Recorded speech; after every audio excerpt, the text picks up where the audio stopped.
बेशक को राम राम। और आज हम अगला चैप्टर पढ़ेंगे जो है हरियाणा एग्रीकल्चर, जो कि एक सब टॉपिक है हरियाणा इकोनॉमी से रिलेटेड। तो चलो नेक्स्ट पढ़ते हैं। एग्रीकल्चर इन हरियाणा, खेती हरियाणा के अंदर। तो agriculture has remain the leading occupation for the people of state. Haryana के अंदर एग्रीकल्चर कभी से ही मतलब बहुत पहले से लोगों की पहली चॉइस रही है कि भी हमने एग्रीकल्चर करनी है। 80% of the total geographic area of the state are under cultivation.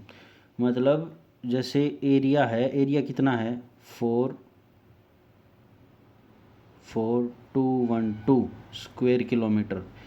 इसका 80% एरिया जो है ना वो उस पर खेती हुआ है, और जिसका 91% एरिया पे इरिगेटेड है, मतलब उस पर खेती खाती होने लग रही है।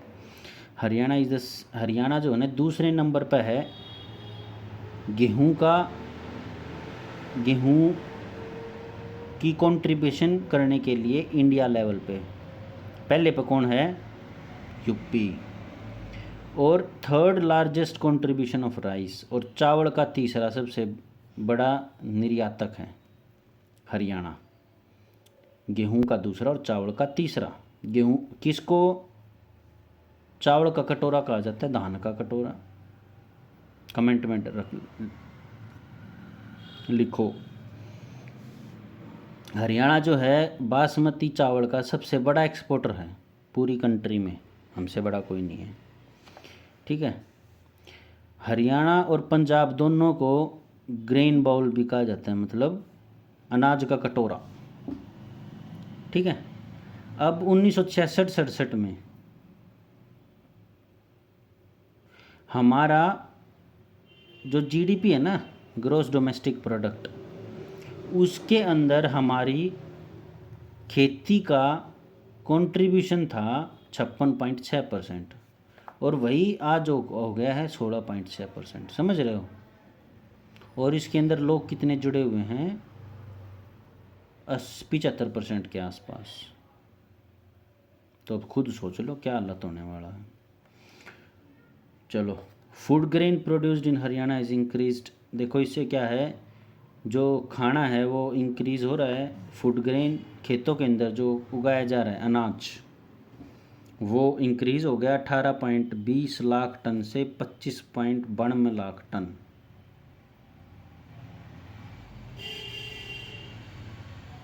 ठीक है। और चलो एग्रीकल्चर का मीनिंग समझ लेते हैं। एग्रीकल्चर का मीनिंग है एग्री प्लस कल्चर, दो चीज़ों से मिलके बना है एग्री प्लस कल्चर। एग्री का मतलब होता है कोई एक ज़मीन, कल्चर का मतलब होता है उसके ऊपर कल्टीवेशन करना, यानी कि किसी एक ज़मीन के ऊपर किसी चीज़ का कल्टीवेट करना, यानी कि कोई चीज़ उगाना, उसको कहते हैं एग्रीकल्चर। ठीक है। ये याद रखना, एग्रीकल्चर में पशु भी आते हैं, पशु भी इंक्लूड हैं एग्रीकल्चर में, ये बात ज़रूर याद रखना। ठीक है। चलो नेक्स्ट, इम्पोर्टेंस क्या है एग्रीकल्चर की, ये हम करें nature of agriculture. Role of agriculture, agriculture की इम्पोर्टेंस है। अब ये एक सब टॉपिक है role of agriculture in Haryana economy, तो ये अब सेकंड टॉपिक शुरू हो गया। ये क्या है? एग्रीकल्चर हमारा जीडीपी में स्टेट की जीडीपी में कंट्रीब्यूशन करता है, मतलब साथ देता है। जैसे बताया था मैंने, आज क्या है 16.6% हिस्सेदारी है इसकी जीडीपी के अंदर हमारी खेती की। मतलब हिस्सेदारी का मतलब इस खेती को बेच के जो इतना पैसा आया और उस पैसे को हमने अपनी स्टेट में लगाया, तो उसका है 16.6%। जैसे दूसरे जो डेवलप्ड कंट्रीज़ हैं जैसे अमेरिका, इंग्लैंड, उसमें इसका कंट्रीब्यूशन एग्रीकल्चर का 1% है। अपने में कितना है? 16.6%। ये डाटा अब थोड़ा सा हो सकता है और कम हो गया, 15%। सप्लाई ऑफ वेजेस गुड्स, इसमें क्या है, मेन ऑब्जेक्टिव ऑफ एग्रीकल्चर का जो है, एग्रीकल्चर का मेन काम के है, is to supply wage goods, जो भी अपना गुड्स है ना उसको ही सप्लाई करना, जैसे धान, चावल, धान, अपना गेहूँ, the goods which are consumed by masses to survive the necessity of life are called wage goods. Wage goods होता है जो बहुत सारी जनसंख्या के द्वारा खाया जाए और जिसकी वजह से उनकी भूख शांत हो चुके, उसको कहते हैं वेज गुड्स। जैसे कि चावल, अपनी दालें, मक्का, बाजरा, ऑयल सीड्स, दलहन फसलें, ये सब वेज गुड्स आती हैं। इंक्रीज ऑफ इन एम्प्लॉयमेंट, अब जो बंदे खेती करते हैं वो कुछ ना कुछ तो कमाते ही हैं, तो एग्रीकल्चर है वो मेन सोर्स है एम्प्लॉयमेंट का हरियाणा के अंदर।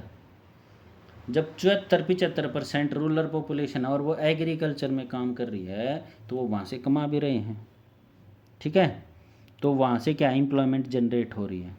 एग्रीकल्चर एंड इंडस्ट्री क्या है, एग्रीकल्चर, धान, कोई किसान धान उगा रहा है तो वो धान को इंडस्ट्री में लेके जा रहा है, तो उस धान किसान एक इंडस्ट्री को भी चला रहा है। एग्रीकल्चर एंड फॉरेन ट्रेड, अब जो बासमती राइस है जो जिसमें हरियाणा टॉप है पूरे स्टेट में, पूरे कंट्री में, तो वो बासमती राइस हम बाहर भी बेचते हैं, एक्सपोर्ट भी करते हैं, यानी कि निर्यात भी करते हैं। तो हरियाणा जो है बहुत बड़ा निर्यातक है बासमती चावल का। और हॉर्टिकल्चर प्रोडक्ट का भी, जैसे वो बेबी कॉर्न नहीं होते, छोटे छोटे कॉर्न, उनका, स्ट्रॉबेरी अपने यहाँ पे उगाते हैं रोहतक में, ये कौन सा गांव है रोहतक का लगता ही, कनेली, पता नहीं कनेली या इस साइड में कौन सा है, यहाँ पर बासमती चावल, ये स्ट्रॉबेरी बहुत ज़्यादा उगाते हैं। मशरूम करनाल में उगाओ, सोनीपत में उगाओ, बहुत ज़्यादा मशरूम का सेंटर भी सोनीपत में है एक, तो ये चीज़ याद रखना। रोल इन इंटरनल ट्रेड, जैसे हमारी जो इंटरनल ट्रेड है खुद की, मतलब जैसे चावल है, चावल मंडियों में बेच दिए, मंडियों से हमारे खुद की में भी बिक गए, तो वहाँ से भी तो पैसा बन रहा है ना लोगों का।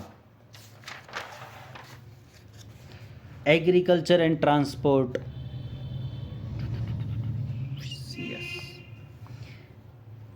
एग्रीकल्चर प्रोडक्शन, जो एग्रीकल्चर है, जो चीज़ उगाई है, देखो is characteristic by the regional disparities, Karnal, Faridabad, production of food increase very much under the, जैसे जो ग्रीन रिवॉल्यूशन आया किस टाइम पे, अपना इंदिरा गांधी के समय पे, तो उस टाइम पे करनाल, कैथल, सिरसा, फतेहाबाद, जींद, तो लगभग पंजाब और हरियाणा में जो प्रोडक्शन कम होती थी वो बहुत ज़्यादा होने लग गई, ठीक है। तो उसकी वजह से हम उन चीज़ों को दूसरी जगह पे निर्यात करने लग गए।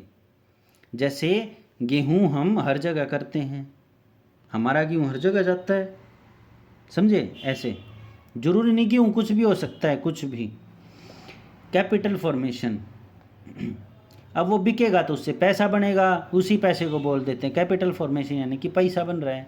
सोर्स ऑफ सेविंग, अब क्या है, वो जो पैसा बच रहा है उसको खर्चने के बाद कुछ 2 रुपये, 3 रुपये, 2 लाख, 3 लाख, कुछ हम अपनी तिजोरी में भी डाला तो वो सेविंग होगी। उस सेविंग का हम अगली खेती में यूज़ करा, हाँ, या उस सेविंग तक कुछ खरीद लें, हाँ, समझा। तो ग्रीन रिवॉल्यूशन ने क्या किया, हमारे किसानों को अमीर बनाया। और ग्रीन रिवॉल्यूशन मेनली फ़ायदा हुआ ग्रीन रिवॉल्यूशन से, जो बड़े मजदूर, जो बड़े किसान थे ना, जिसके पास 50 किले, 100 किले, उनको फ़ायदा हुआ। छोटे किसानों को ग्रीन रिवॉल्यूशन का बहुत ज़्यादा फ़ायदा नहीं हुआ, बहुत ही कम फ़ायदा हुआ, ठीक है। Extended to all the farmer, the income has been increase and thus saving potential can ever large, जैसे छोटी खेती होगी, 2 या 3 एकड़ होगी, मतलब 2 या 3 किले होंगे, तो उस पर इतनी ज़्यादा बनेगी नहीं बात। वही जिसके पास 100-150 किले हो गए उसकी सेविंग अच्छी खासी होगी, तो सेविंग उसकी है। ग्रीन रिवॉल्यूशन के थ्रू उसी को फ़ायदा हुआ है। बेसिक्स ऑफ इकोनॉमिक डेवलपमेंट, अब क्या है development of agriculture sector provides input to industries for their development. हमने कोई अनाज उगाया खेत में, हम उस अनाज को लेके गए मंडियों में, तो अब वो मंडी एक तरह की या मंडियों में लेके गई या हमने उन अनाज को किसी इंडस्ट्रियलिस्ट को बेच दिया। जैसे पार्ले जी वाले गेहूँ भी खरीदते हैं डायरेक्ट, तो उनको बेच दिया। तो क्या किया हमने, एक इंडस्ट्रियल सेक्टर को बेच दिया अपना ये। और number 2, agriculture requirement relative less capital for its development. जो एग्रीकल्चरल जो रिक्वायरमेंट है ना, जैसे खेती चलाने के लिए उतना पैसा नहीं चाहिए जितना एक इंडस्ट्री चलाने के लिए चाहिए, समझे। तो ये है इकोनॉमिक डेवलपमेंट चली ना, इससे इंडस्ट्री चली, इंडस्ट्री होगी तो फिर वहाँ पे बंदे काम करेंगे। Agriculture development will help in the development of industries, transport, foreign trade etcetera. तो अब एग्रीकल्चर डेवलपमेंट से क्या हुआ, हमारी इंडस्ट्रीज़ बनी, ट्रांसपोर्ट हुआ, ट्रांसपोर्ट मतलब निर्यात हुआ, निर्यात मतलब दूसरे देश में भी निर्यात हुआ, हमारे स्टेट टू स्टेट निर्यात नहीं हुआ, कंट्री टू कंट्री भी निर्यात हुआ, सोशल और पॉलिटिकल इम्पोर्टेंस। अब क्या हुआ, एक Haryana is the mainly A state of villages.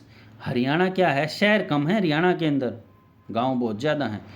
गांव है 6812 या 24 ऐसे ही कुछ गांव हैं, मतलब 6800 गांव। शहर कितने हैं, गिने चुने शहर हैं, शहर है नहीं। तो हमारा Haryana mainly state of villages है। As a result agriculture development, जिसमें हमारा खेती, अर्थव्यवस्था, सोशल और पॉलिटिकल लाइफ जो है ना विलेजेस की इम्प्रूव हुई है, समझे। जैसे वहाँ टीवी गया है तो उस टीवी से लोगों ने अच्छी चीज़ें सीखी हैं। 2/3 जैसे कि रफली ये कहते हैं कि लगभग 66% हमारी जो पॉपुलेशन है वो गांव में रहती है, वैसे 75 रहती है, तो बोलने में आ जाता है 2/3 of the total electorate live in villages. जो वोट करते हैं उसका 2/3 हिस्सा गांव से बिलोंग करता है, तो पॉलिटिकल एक इम्पोर्टेंस भी बड़ी है। अब इसके बाद आ गया नेचर, पढ़ लिया हमने पढ़ लिया रोल ऑफ एग्रीकल्चर। इसके बाद आ गया क्रॉपिंग पैटर्न। तो ये है जी क्रॉपिंग पैटर्न इन हरियाणा।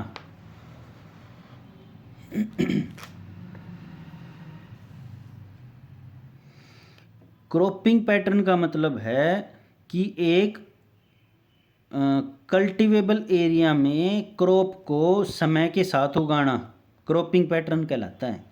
जैसे रबी में अपने व्हीट उगते हैं, खरीफ में अपने चावल उगते हैं, धान, राइस। तो ये क्रॉपिंग पैटर्न हो गया ना।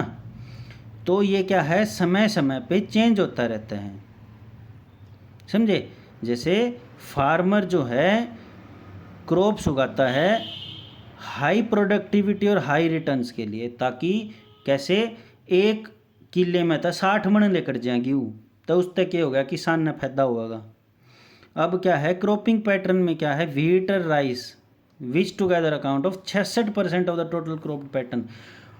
मतलब ये बड़ा भयंकर डाटा है। केवल और केवल धान और गेहूँ लगभग 66% उगता है हमारे हरियाणा में। बाकी और जो बच गया ना 33% वो और कुछ हो गया, जैसे अपना गन्ना हो गया, जैसे अपना दलहन फसलें होगी। ये क्रॉपिंग पैटर्न क्या है, हर बार अगर आप एक ही चीज़ उगाओगे तो उससे क्या है हमारी जो मिट्टी की क्षमता है वो कम होती चली जाएगी। कहने का मतलब ये है कि वो एक ही चीज़ बार बार खाएगा तो एक टाइम पे आके बीमार पड़ जाएगा। मतलब जो गुड बैक्टीरियाज हैं हमारे मिट्टी के वो धीरे धीरे ख़त्म होने लग जाएंगे। तो उससे बचने के लिए हम फर्टिलाइज़र डालते हैं क्षमता को बढ़ाने के लिए। अब फर्टिलाइज़र नुकसान करते हैं, ज़्यादा क्वांटिटी में डालेंगे तो फर्टिलाइज़र में क्या आता है NPK और अमोनिया। एनपीके मतलब नाइट्रोजन, फॉस्फोरस, पोटेशियम, याद रखना। एनपीके जो गांव से वो समझते हैं एनपीके, और अमोनिया जो शहर से हैं वो अपने दादा चाचा ताऊ काका से पूछ लेना। Cropping pattern based on, cropping pattern का मतलब है एक रोटेशन में एक बार ये होगी फिर वो आ गई फिर वो आ गई, ऐसे है क्रॉपिंग पैटर्न में। मेनली हम 2 क्रॉप उगाते हैं पूरे साल में, कई जगह 3 भी उगाते हैं, जैसे जायद की फसल हो गई, जायद की फसल में अपना तरबूज वगैरह ये चीज़ ले ली क्रॉप डाइवर्सिफिकेशन में, ठीक है। पल्सेस वगैरह मतलब दाल वगैरह ले ली। अब ये कुछ डाटा है क्रॉप पैटर्न इन हरियाणा के अंदर। एरिया अंडर मेजर क्रॉप्स, जैसे चावल हम सबसे ज़्यादा उगाते हैं, चावल ना गेहूँ, सॉरी गेहूँ उगाते हैं सबसे ज़्यादा 2534 हेक्टेयर, 2534,000 हेक्टेयर में गेहूँ उगाए हैं। तो ये बात याद रख लेना बस कि गेहूँ हरियाणा में सबसे ज़्यादा उगाया जाता है, फिर उगाया जाता है चावल, बस ये 2 चीज़ याद रख लेना। और जब हमारा स्टेट बना तब सबसे ज़्यादा उगाया जाता था कोर्स ग्रेन, मतलब कि ये अपनी दलहन फसलें हो गया या फिर दूसरी फसल हो गया। उसके बाद उगाया जाता था पल्सेस, पल्सेस मतलब दाल वगैरह, ठीक है। अब ये है area under cultivation increase 8 times, ये सारा ऐसे ही है। ये 2-3 चीज़ें याद रख लेना इसमें क्रॉपिंग पैटर्न में। ओके, क्रॉपिंग पैटर्न के बाद आ गया अपना नेचर हो गया, क्रॉपिंग पैटर्न हो गया, रोल ऑफ एग्रीकल्चर हो गया, major of development in agriculture, ये है नेक्स्ट टॉपिक।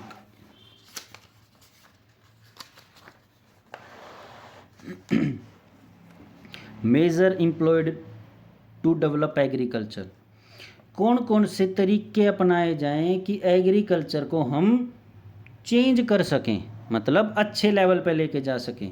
बहुत सारे स्टेप्स हैं, टेक्निकल मेजर्स हैं।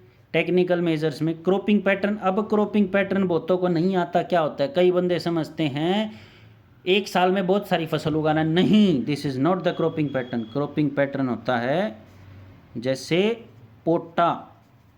पोटैटो और टमाटो एक खेत में एक साथ उगाओ, उसकी जो क्षमता है खेत की मिट्टी की वो बढ़ेगी, क्योंकि जो इसको चाहिए वो इससे लेगा, जो इसको चाहिए वो इससे ले लेगा, ठीक है। क्रॉपिंग पैटर्न जैसे ये 1 हेक्टेयर ज़मीन है, यहाँ पे पोटैटो उगा दो, यहाँ टमाटर उगा दो, यहाँ फिर पोटैटो उगा दो, तो this is called the multiple cropping.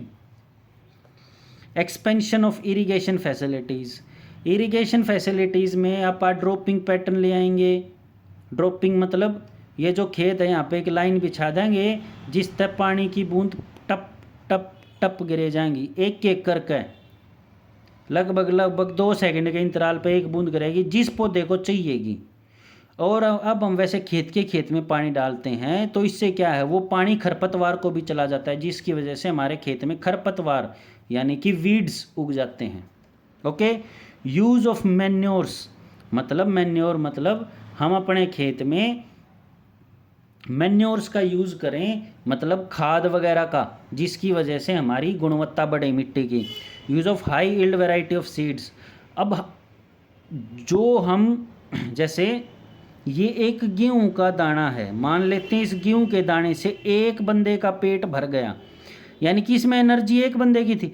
अब हम high yield variety of seed से क्या है, इस दाने में साइंटिफिक वे से इतनी एनर्जी हो जाएगी कि 1.5 या 2 बंदों का पेट भर दे, तो वो होती है high yield variety of seeds. मतलब जो बीज है उसको थोड़ा सा बढ़ा दें, उसके अंदर एनर्जी ज़्यादा डाल दें। प्लांट प्रोटेक्शन, प्लांट प्रोटेक्शन मतलब है एक ये ग्रीन नेट के साथ आती है खेती, उससे क्या है बाहर से वीड्स नहीं आते, कीट पतंगे नहीं आते, तो वो एकदम सेव रहती है, मतलब प्लांट की प्रोटेक्शन होती रहती है। Scientific method of cultivation, scientific method से मतलब है कि बेसिकली उससे कटवाओ, अपनी मशीनों से कटवाओ फटाफट। मैकेनाइजेशन, मशीनों का ज़्यादा यूज़ करो। Development of agricultural land, agriculture land को डेवलप करो, अलग अलग चीज़ें उगाओ, एक चीज़ के लिए मत यूज़ करो, उसके ऊपर अपनी जो ये हैं भैंसे वगैरह दूध का काम भी करो उस पर। तो इसका मतलब ये है टेक्निकल मेजर्स। अब ये है इंस्टीट्यूशनल मेजर। इंस्टीट्यूशनल मेजर में आ जाता है अपना increase in the area of under cultivation either because of the increase in net area और बाय द मल्टीपल। अब एरिया इंक्रीज दो तरीके से हो सकता है, या तो हम ज़्यादा ज़मीन ले ले और या हम मल्टीपल क्रॉपिंग करें। मल्टीपल क्रॉपिंग पीछे समझा रखा है। एक्सपेंशन ऑफ इरिगेशन, इरिगेशन से इरिगेशन के तरीके बढ़ाए जाएं। ड्रिप इरिगेशन करो, फुहारे से इरिगेशन करो, ठीक है। अब ये SYL का मीनिंग कमेंट में छाप देना। ये नहर है SYL। और ये यमुना से रिलेटेड है, इतना भी दे देता हूँ मैं। मोर यूज़ ऑफ फर्टिलाइजर्स, जो फर्टिलाइजर्स है उनका यूज़ ज़्यादा करो, लेकिन बहुत ज़्यादा भी मत करो। बहुत ज़्यादा करोगे तो जो कीटाणु पहले मरते थे ना 1 ml दवाई से, वो 5 ml से मरेंगे और धीरे धीरे वो 10 से भी नहीं मरेंगे। जैसे गांव में करे पत्ते की गोली खाते हैं, इसका एग्जांपल देता हूं मैं। गांव में करे पत्ते की गोली खाते हैं, अब वो लोग हरे पत्ते की 2-2 गोली खा लेते हैं ना, तब भी असर नहीं होता।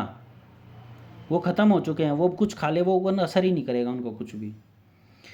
मोर हाइल्ड वेराइटी है, बता चुका हूँ। प्लांट की प्रोटेक्शन भी बता दी, साइंटिफिक कल्टीवेशन भी बता दी, मैकेनाइजेशन भी बता दिया। लैंड रिफॉर्म, लैंड रिफॉर्म में क्या है, जैसे जो हम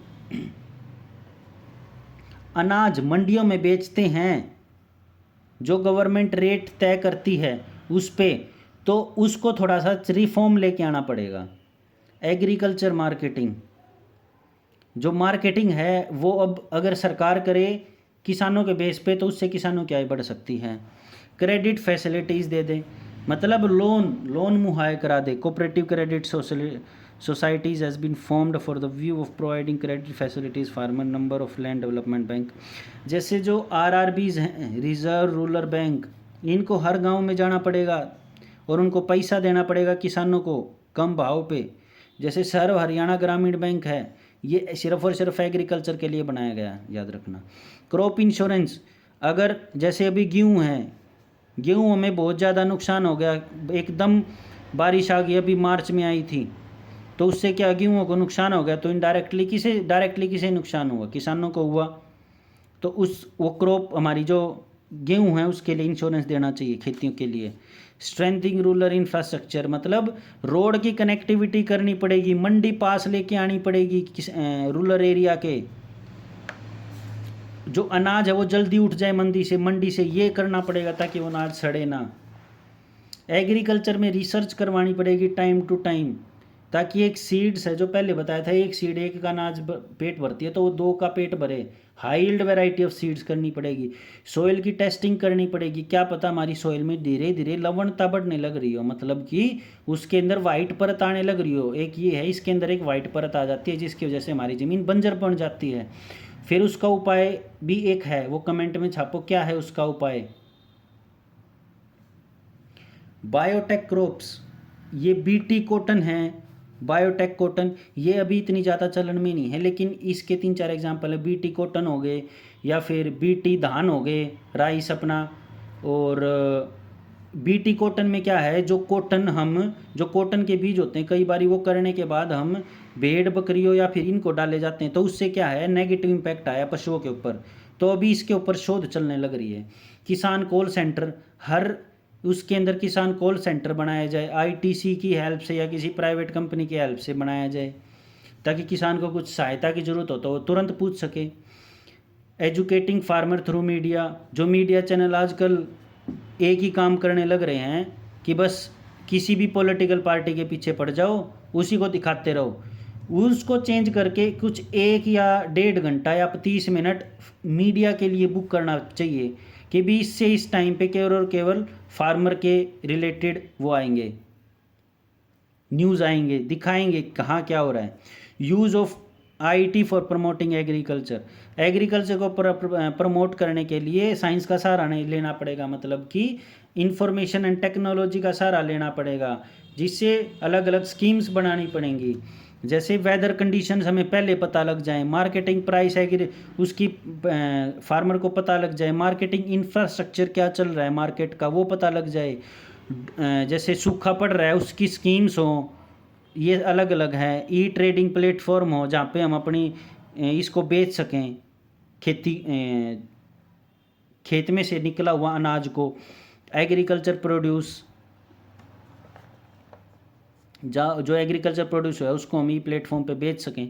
एसएमएस फैसिलिटीज़ होनी चाहिए, किसान कॉल सेंटर बनने चाहिए। अदर मेजर क्या है? अदर मेजर है प्रमोट क्रॉप डाइवर्सिफिकेशन, अभी बताया था क्रॉप डाइवर्सिफिकेशन को प्रमोट करना पड़ेगा। जैसे मेरा पानी मेरी विरासत स्कीम है, वो किसकी स्कीम है? वो है क्रॉप डाइवर्सिफिकेशन की, समझे? जिससे क्या है हमारा जो अंडर वाटर है उसको बचा सके, ज़मीन के अंदर जो पानी उसको बचा सकें।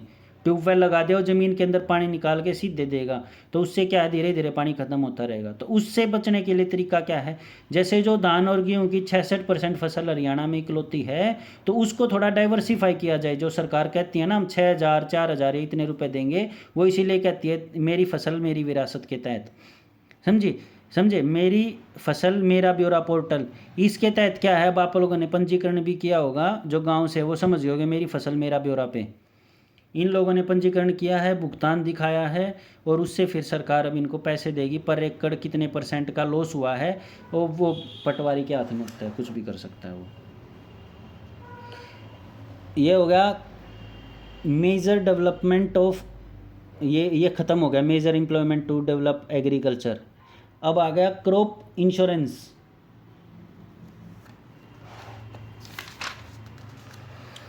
क्रॉप की इंश्योरेंस क्या है? क्रॉप की इंश्योरेंस की ज़रूरत पड़ती है अनचाही त्रासदी के लिए, खेती को नुकसान होने पर किसानों को उस नुकसान से बचाने के लिए क्रॉप इंश्योरेंस दिया जाता है। जैसे आदमियों का इंश्योरेंस हो, मोटरसाइकिल का, गाड़ी का, घोड़े का, न्यू क्रॉप का भी इंश्योरेंस होने लग गया। ठीक है, यही सब चीज़ें लिख रखी है इसमें। अब क्या है, ministry of agriculture, government of India के अंदर क्रॉप इंश्योरेंस शुरू हुआ 1985 में, ये याद रख लेना। क्रॉप इंश्योरेंस स्टार्ट हुआ 1985 में। तो उसमें क्या हुआ national agriculture insurance scheme launch की गई थी 1999 में, समझे? लार्ज कवर को फ़ायदा पहुंचाने के लिए, बहुत सारे लोगों को फ़ायदा पहुंचाने के लिए। किससे? साइक्लोन से, लैंडस्लाइड से, ओले पड़ गए उस तय, सूखा पड़ गया उस तय, बाढ़ आ गई उस तय, सारी चीज़ आप इस पे एक रैप प्रीमियम तय किया गया 2 से 3% of the sum assured for the crop food. जैसे जो भी क्रॉप है उसका 2 से 3% हमें देना पड़ेगा, तो हमारी डन होगी बात। नेशनल एग्रीकल्चर इंश्योरेंस स्कीम को क्या है, मॉडिफाई किया गया, and modified national agriculture insurance scheme, इसको इसमें मॉडिफाइड कर दिया गया 2010-11 में, यानी कि नेशनल एग्रीकल्चर स्कीम को मॉडिफाई कर दिया गया मॉडिफाइड नेशनल एग्रीकल्चर स्कीम में। फिर 2013-14 में नेशनल क्रॉप इंश्योरेंस प्रोग्राम आया। ये आया जी किसके द्वारा? Agriculture insurance company of India के द्वारा, agriculture insurance company of India limited के द्वारा नेशनल क्रॉप इंश्योरेंस प्रोग्राम आया। फिर इसके तहत क्या हुआ, क्रॉप इंश्योरेंस प्रोवाइड किया गया, यानी कि वर्षा बीमा स्कीम चलाई गई, यानी कि खेती से नुकसान होने पर लोगों को उसका मुआवजा दिया जाएगा। फिर बाद में क्या है, weather based crop insurance scheme आई, जैसे कि agriculture insurance company of India limited has been taken various step launch insurance scheme. अब ये सारी चीज़ें ख़त्म करके एक चीज़ बना दी, प्रधानमंत्री फसल बीमा योजना। एक इसमें क्या है, हमारा प्रीमियम होता है रबी, खरीफ और जैद। रबी के लिए 1.5, खरीफ के लिए 2 और इसके लिए 5% प्रीमियम। याद रखना, सीधा क्वेश्चन आता है। प्रधानमंत्री फसल बीमा में क्या क्या लॉन्च किया गया? खरीफ के लिए, खरीफ मतलब इसके लिए मतलब धान के लिए 2016 में, किसके साथ? यूनिफाइड पैकेज इंश्योरेंस स्कीम के साथ, and restricted weather based crop insurance scheme, मतलब इन सब को मिला के एक बना दिया प्रधानमंत्री फसल बीमा योजना। ठीक है, ये सब चीज़ें हैं, ये इसके फ़ायदे हैं। इसमें क्या है कि यूनिफॉर्म स्कीम है। यूनिफॉर्म मतलब अम्ब्रेला स्कीम, अम्ब्रेला मतलब सारी चीज़ का एक छाता के नीचे ले आया, तो उससे क्या हो गया, सारी स्कीम एक के नीचे आ गई और फ़ायदा हो गया। अब देखो ये रहा, प्रीमियम पे करना है रबी क्रॉप के लिए 1.5%, खरीफ क्रॉप के लिए 2% और क्रॉप के लिए 5%, समझे, कॉमर्शियल और हॉर्टिकल्चर क्रॉप के लिए। अच्छा जी, अब पहले क्या था, 2020 से पहले जो भी जो भी वो लेगा ना लोन, उसको क्रॉप इंश्योरेंस करवाना कंपलसरी है, लेकिन फिलहाल ये हटा दिया गया है। ये क्वेश्चन आ सकता है, कब से, 2020 से पहले था ये सिस्टम। और कहाँ होएगा, www.agriinsurance.gov.in पर, restricted weather based crop insurance scheme. ये इसी में आ गई, national agriculture insurance scheme. National agriculture insurance scheme क्या इंट्रोड्यूस की थी 1999 2000 में, पीछे ही पड़ा था, जस्ट अभी पड़ा था नेशनल एग्रीकल्चर इंश्योरेंस स्कीम। ये अभी क्या है, डिसकंटिन्यूड कर दी, यानी कि ख़त्म कर दी। ख़त्म कैसे करी, जब नेशनल क्रॉप इंश्योरेंस स्कीम आ गया ना, तो नेशनल एग्रीकल्चर इंश्योरेंस स्कीम ख़त्म कर दी, यानी कि क्रॉप आ गया तो एग्रीकल्चर की स्कीम ख़त्म कर दी। 2013-14 में नेशनल एग्रीकल्चर इंश्योरेंस स्कीम आ गई थी। ठीक है, फिर ये किसके साथ इंप्लीमेंट कर दी, प्रधानमंत्री फसल बीमा योजना 2016 में, अभी पीछे ही पड़ा था। Modified national agriculture insurance scheme अभी पढ़ाई है, यूनिफाइड पैकेज इंश्योरेंस स्कीम अभी पढ़ाई है पीछे। ठीक है, इसमें क्या है, ये सारी चीज़ें एक जगह पे कर दी, क्रॉप इंश्योरेंस, प्रधानमंत्री सुरक्षा बीमा योजना, प्रधानमंत्री जीवन ज्योति बीमा योजना, house hold asset insurance, agriculture implementation, ये सारी चीज़ें एक जगह पे कर दी। अब एडवांटेज क्या है क्रॉप इंश्योरेंस का, एडवांटेज ये है कभी टाइम पे उनको पैसे मिल जाते हैं, फसल ख़राब हो तो सरकार उन्हें कुछ फ़ायदा दे देती है, सिचुएशन ऑफ क्रॉप फेलियर में उससे क्या है, किसान अगली बारी जो फसल उगाएंगे उससे उनको थोड़ा बहुत पैसे मिल जाते हैं। डिफ़िकल्टी क्या है, अवेयरनेस नहीं है किसानों के अंदर, फाइनेंशियल बर्डन है पहले से किसानों के ऊपर, सब्सिडी मिलती नहीं उनको ज़्यादा। अब एग्रीकल्चर इंश्योरेंस जो है ज़्यादातर किसान के पास है नहीं, क्यों, क्योंकि वहाँ पे वो ज़्यादा इतने शिक्षित नहीं हैं, वो समझते हैं कि सरकार तो लुट्टा है रपी और ले कुछ देते नहीं। अब जो भी सरकार वापस पैसे देती है उसका एक टाइम पीरियड है तो है नहीं, कोई लो तो है नहीं, तो वो टाइम बहुत लंबा हो जाता है जिससे उनको नुकसान हो जाता है लॉन्ग टर्म में। ये था ख़त्म। पसंद आया तो लाइक अनलाइक कुछ भी कर देना यार, और जो क्वेश्चन पूछे हैं उनका आंसर कर देना। All the very best. And next chapter अब हम करेंगे, कौन सा करेंगे,